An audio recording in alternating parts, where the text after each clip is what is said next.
बड़ी बड़ी मुलाकात इसलिए हो रही हैं ताकि बड़े युद्ध को रोका जाए या फिर युद्ध को और भड़काया जाए। इस बीच हिजबुल्लाह ने इजरायल पर अंधाधुंध रॉकेट धमाके शुरू कर दिए हैं। इजरायल के किरियात शमोना, गैलिली और हाइफा में हिजबुल्लाह ने भीषण तबाही मचाई। नेतन्याहू के लिए लेबनान की लड़ाई बहुत मुश्किल होने जा रही है।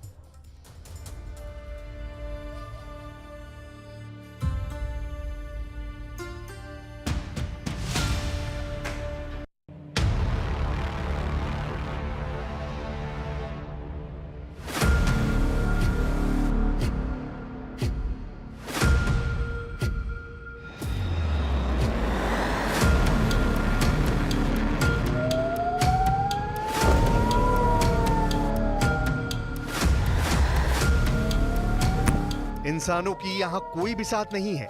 यहाँ कदम कदम पर मौत है, आसमान से बरसती मौत। मैं इस वक्त इजरायल और लेबनान के बेहद करीब हूँ और आप देखिए वहाँ पर इस वक्त आपको साफ दिखाई दे रहा है मिसाइल अटैक हुआ है।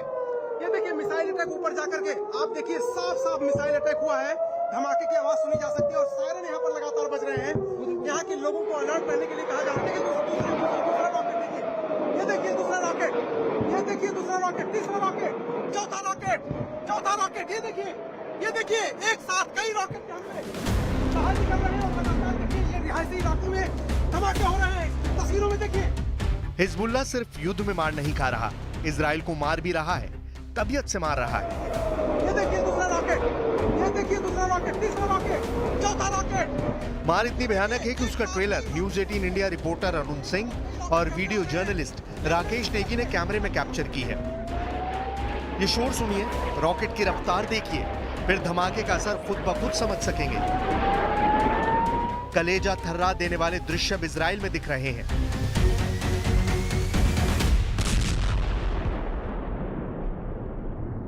कई सारे देखिए प्रोजेक्टाइल यहाँ पर आपको दिखाई दे रहे हैं। हम लोगों को भी यहाँ कहीं छुपना पड़ेगा। देखिए एक साथ कई सारे रॉकेट हिजबुल्लाह ने यहाँ पर दागे हैं। मैं और मेरे कैमरामैन राकेश नेगी देखिए ऊपर की तरफ देखिए, धुएं देखिए, धुआं देखिए और धुएं का गुबार देखिए लगातार। हिजबुल्लाह के हमले को नई धार मिली है। ईरान भी अब खुलकर इजराइल को दहलाने जा रहा है।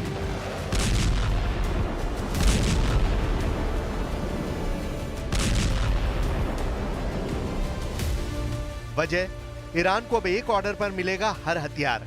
खामनेई की डिमांड पर रातों रात मिलेगी हाइपरसोनिक मिसाइल। कुछ फोर्स जब चाहे उसे मिल जाएगा सुपरसोनिक आसमानी लड़ाका। ईरान को न्यूक्लियर थ्रेट हुआ तो एटम बम का भी हो जाएगा जुगाड़। इजराइल हो या अमेरिका, ईरान को अब किसी से नहीं डर।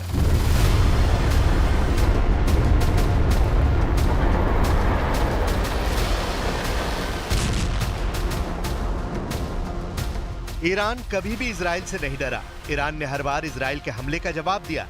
ईरान ने बम के बदले मिसाइल से दहलाया, लेकिन अमेरिका के वॉर जोन में आने के बाद से ईरान की जमीन खिसक गई थी। ईरान को सुपर पावर के जंगी बेड़े डरा रहे थे।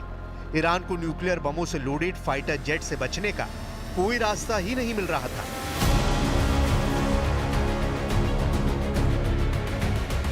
मगर अब तेहरान में टेंशन जैसी कोई बात नहीं। सुप्रीम लीडर अली खामनेई भी बेफिक्र है। वजह है मॉस्को से हुआ एक ऐलान।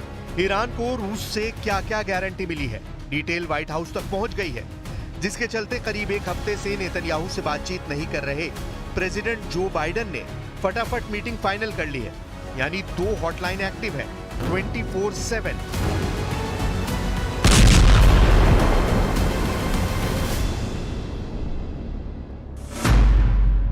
तेहरान और मॉस्को की हॉटलाइन पर इजराइल के हमले से निपटने का प्लान बन चुका है। वहीं रूस के वॉर जोन में एंट्री के बाद प्रेसिडेंट बाइडेन और नेतन्याहू नई रणनीति बना रहे हैं।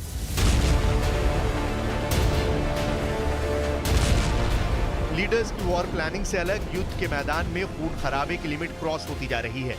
हिजबुल्लाह के रॉकेट धमाके हाइफा में हाहाकार मचा रहे हैं।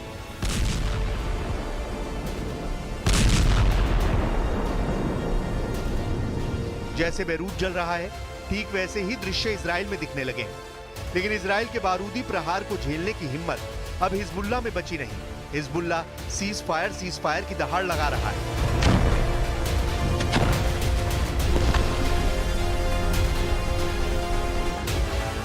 मगर इजराइल का मकसद साफ है, हिजबुल्लाह, हमास, हूती के साथ इन सब के अगोशी ताका, ईरान की तबाही।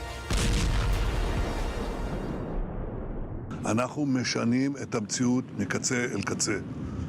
וכל העולם משתאה מהמכות שאתם מנחיתים על אויבינו, ואני מצדיע לכם ואומר לכם, אתם דור הניצחון. יחד נילחם ויחד ננצח, בעזרת השם. जबकि युद्ध में इजराइल को भी भारी कीमत चुकानी पड़ रही है। हिजबुल्लाह लड़ाके इजराइल को घर में घुसकर दहलाने लगे हैं। यह हाइफा सिटी का हाल है। हिजबुल्लाह आर्मी ने हाइफा में रॉकेट धमाके की झड़ी लगा रखी है।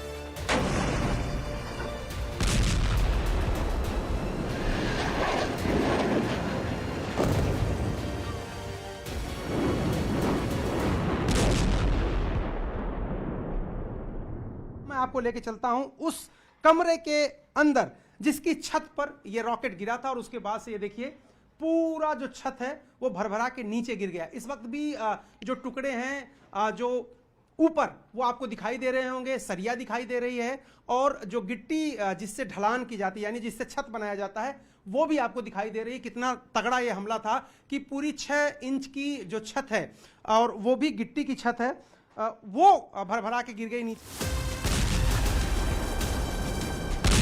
खाड़ी युद्ध में अचानक सब कुछ बदल सा गया है। शांति की पहल पूरी तरह से किनारे रखकर ईरान और उसके समर्थक फाइटर ग्रुप इजराइल पर टूट पड़े हैं। कारण है ईरान को मिला मोस्ट पावरफुल लीडर का बैकअप।